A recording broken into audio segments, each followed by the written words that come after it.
Zack Morris was the first toxic boyfriend I ever rooted for, and I ain't ashamed to admit it, or maybe a little bit. He lied, he schemed, he spied on women, and somehow we all still sang Friends Forever like it was the gospel. So was Saved by the Bell just a silly teen sitcom, or was it a low-key warning about how charm can blind us to character? I'm Vaughn Frazier, creative brand strategist, storyteller, and writer, and today I'm taking you back to Bayside High, because sometimes the shows that raised us told on us also. Before Bayside, there was Bliss. The show didn't even start as Saved by the Bell. It was called Good Morning Miss Bliss, set in Indiana. Zack wasn't even a star. And peep this, Jaleel White was in the original pilot. Yep, Urkel was almost a part of Bayside universe, and if that show had taken off, we might not even know who Steve Urkel is. But NBC scrapped it, moved the show to California, and handed Zack the keys. And that's when things got a little shady. So let me pull out some receipts. This man, Zack Morris, faked a terminal illness for money. He pretended to be dying just to collect donations, not for charity, but for himself. Clinical terms, narcissist, manipulation with a side of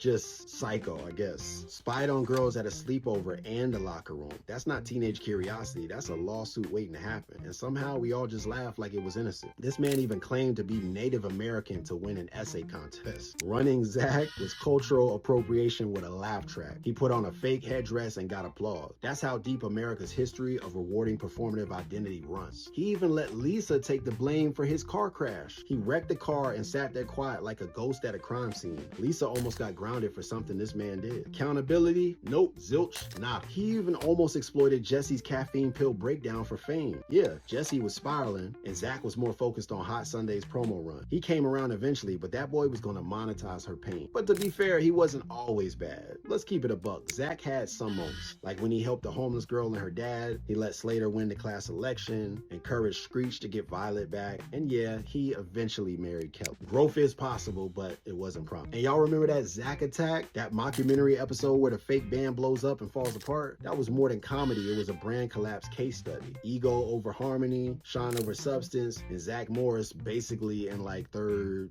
person. Sound familiar? Sometimes your brand fails not because you lack talent, but because you forgot why you actually started. And I can't forget Tori Scott. Stepped in like a G when Kelly and Jesse were MIA. She had that leather jacket, that bike, and a moral compass, a rare combo at Bayside. Lisa Turtle, she was a fashion legend. Black girl magic before we had the language. And she didn't get the depth that she deserved, but she still shined anyways, in my opinion. And Mr. Belding, the corny principal, but he cared and was still dope. That's more than most of these workplace managers can say today. At the end of the day, charm is not character. Zack was lovable, but also manipulative as hell. And we gotta know the difference. We gotta call it like it is. He rarely faced consequences, and that's the danger. That's how patterns begin to repeat. We laughed at his dysfunction. We called it harmless.